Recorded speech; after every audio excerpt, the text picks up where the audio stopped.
Hey guys, അപ്പം captain America Brave New World, actually Captain America എന്നല്ല, Falcon Brave New world, അതാണ് ആ പടത്തിന് പറ്റിയൊരു പേര്. മാർവല് എന്തിനോ വേണ്ടി ഇറക്കി വിടുന്ന കുറേ പടങ്ങളാണ് ഇപ്പോൾ റീസെൻ്റ്ലി വന്നുകൊണ്ടിരിക്കുന്നത്.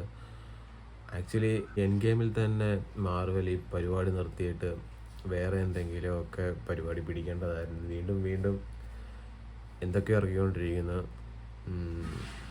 ആസ് എ മാർവൽ ഫാൻ അല്ലെങ്കിൽ ആസ് എ മാർവൽ ഫോളോ ചെയ്യുന്ന ഒരാൾ എന്നൊക്കെ പറഞ്ഞു കഴിയുമ്പോൾ നമുക്ക് ഒട്ടും സാറ്റിസ്ഫാക്ഷൻ തരാത്ത കുറേ പടങ്ങളാണ് ഇപ്പോൾ റീസെൻ്റ്ലി വന്നുകൊണ്ടിരിക്കുന്നത്, ഇൻക്ലൂഡിങ് സീരീസ് ഉൾപ്പെടെ.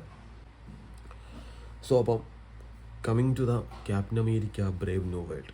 ആക്ച്വലി ക്യാപ്റ്റൻ അമേരിക്ക നമ്മുടെ ക്രിസ് ഇവൻ ചെയ്ത് നമ്മുടെ സ്റ്റീവ് റോജേഴ്സ് എന്ന് പറയുന്ന ക്യാപ്റ്റൻ അമേരിക്ക ഫാൾക്കന് ആ ഷീൽഡ് നൽകിയിട്ട് he turned into A captain America എന്ന രീതിക്കാണല്ലോ ഇപ്പോൾ പൊയ്ക്കൊണ്ടിരിക്കുന്നത്.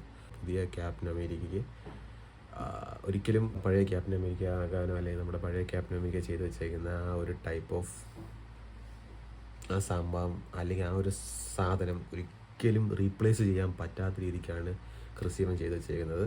So the new Captain America can defeat or can replace Chris ഇവൻ.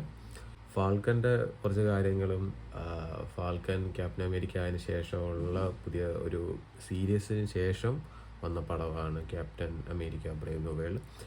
അപ്പോൾ ഇതിനകത്ത് റെഡ് ഹൾക്കിൻ്റെ ഒരു സീനും കാര്യങ്ങളൊക്കെ ഉണ്ട്. ആക്ച്വലി എനിക്ക് പടത്തിനകത്ത് എനിക്ക് ആകെപ്പാടെ ഇഷ്ടപ്പെട്ട ഒരു കാര്യം എന്ന് പറയുമ്പോൾ റെഡ് ഹൾക്കുമായിട്ടുള്ള ഒരു ഫൈറ്റും കാര്യങ്ങളും. ആക്ച്വലി വലിയ ഫൈറ്റും കാര്യങ്ങളൊന്നും അല്ല പറയുന്നത്, ബട്ട് ഈ മൂവിക്കകത്ത് കണ്ടിരിക്കാൻ പറ്റുന്ന രീതിക്ക് അത്യാവശ്യം വാലിഡ് ആയിട്ട് അല്ലെങ്കിൽ അത്യാവശ്യം ക്വാളിറ്റി അല്ല അത്യാവശ്യം കൊള്ളാമെന്ന് പറയുന്ന രീതിക്ക് പറയുവാണെങ്കിൽ ആ ഒരു ഫൈറ്റ് സീൻ മാത്രമേ, ലാസ്റ്റ് ഫൈറ്റ് മാത്രമേ ഉള്ളൂ. പിന്നെ റെഡ് ഹൾക്കിനെ കണ്ടപ്പോഴും അല്ലെങ്കിൽ നമുക്ക് trailer teaser all the things നമ്മൾ വന്നപ്പോഴെല്ലാം ഭയങ്കരമായിട്ട് റെഡ് ഹൾക്കിൻ്റെ കുറച്ചുകൂടെയൊക്കെ നമ്മൾ സീൻസും കാര്യങ്ങളും അല്ലെങ്കിൽ ഭയങ്കരമായിട്ടുള്ള കുറേ എക്സ്പെക്റ്റേഷനും കാര്യങ്ങളൊക്കെ ഉണ്ടായിരുന്നു. ബട്ട് അതൊന്നും ഇതിനകത്തില്ല. പിന്നെ നമ്മുടെ പണ്ടത്തെ മറ്റേ ഹൾക്ക് സീരീസ്, ഹൾക്കിൻ്റെ മൂവിയൊക്കെ കണ്ടവർക്ക് അത് കഴിഞ്ഞ് നടക്കുന്ന ഒരു ഇതുമായിട്ടാണ് ഈ പടം കണക്റ്റ് ആവുന്നത്. സോ അത് നിങ്ങൾക്ക് ഈ പടം കാണുമ്പോൾ മനസ്സിലാവും എന്തുകൊണ്ടാണ് ഞാൻ പറഞ്ഞത് നമ്മുടെ ഹൾക്ക് മൂവിക്ക് ശേഷം അല്ലെങ്കിൽ അതുമായിട്ടൊക്കെ കണക്റ്റ് ആവുന്നത് എന്തുകൊണ്ടാണെന്നുള്ളത് നിങ്ങൾക്ക് പടം കാണുമ്പോൾ മനസ്സിലാവും. വെറുതെ കണ്ടിരിക്കാം. ആസ് എ മാർവൽ ഫാൻ നമുക്ക് ഒട്ടും സാറ്റിസ്ഫൈഡ് ആകില്ല. പിന്നെ മാർവൽ ഭയങ്കര കട്ട ഫാൻ ആയതുകൊണ്ട് മാത്രം നമ്മൾ പോയി കണ്ടു എന്ന് മാത്രമേ ഉള്ളൂ, but not satisfied. Captain America ആ ഷീൽഡ് ഹാൻഡ് ഓവർ ചെയ്തെങ്കിൽ പോലും പിന്നീട് ആ ഒരു റോൾ ഇങ്ങോട്ട് ക്യാരി ചെയ്യേണ്ടായിരുന്നു. ഫാൾക്കനായിട്ട് തന്നെ പോയാൽ മതിയായിരുന്നു. എന്തായിരുന്നു ഇതിനകത്ത് നല്ലത്.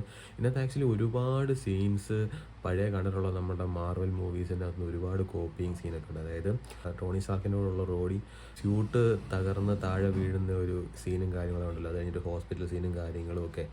സോ ആ ഒരു സീനിൻ്റെ ഒരു ഇൻസ്പിറേഷൻ സീൻ ഇതിനകത്തുണ്ട്. ഇതിനകത്തും നമ്മുടെ ഫാൾക്കൻ്റെ കൂടെ, അതായത് നമ്മുടെ പുതിയ ക്യാപ്റ്റൻ അമേരിക്കയുടെ കൂടെ ഒരു കോ പാർട്ട്ണറൊക്കെ ഉണ്ട്. അതിൽ പുള്ളിക്കാരന് ഇതുപോലെ സംഭവങ്ങളൊക്കെ ഉണ്ടാകും.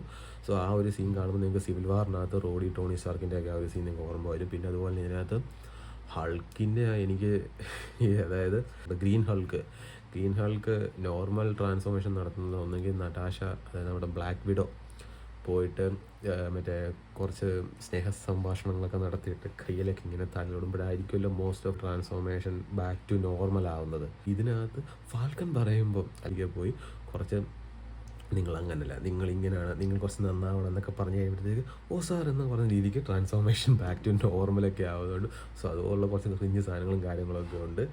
എനിക്ക് പടം ഓക്കെ, നമുക്ക് ഇതിനകത്ത് എന്താണെന്ന് കാണാനുള്ള ഒരു എക്സൈറ്റ്മെൻറ്റോടു കൂടി മൂവി ഇരുന്ന് കണ്ടു എന്നല്ലാതെ ഒരു സാറ്റിസ്ഫാക്ഷൻ കിട്ടിയിട്ടില്ല എന്തായാലും ഈ പടത്തിൽ നിന്ന്. സോ മാർവൽ ഇപ്പം വേറെ എന്തെങ്കിലുമൊക്കെ പുതിയ പ്ലാൻ പിടിക്കേണ്ട സമയം കഴിഞ്ഞ് ആക്ച്വലി മാർവൽ.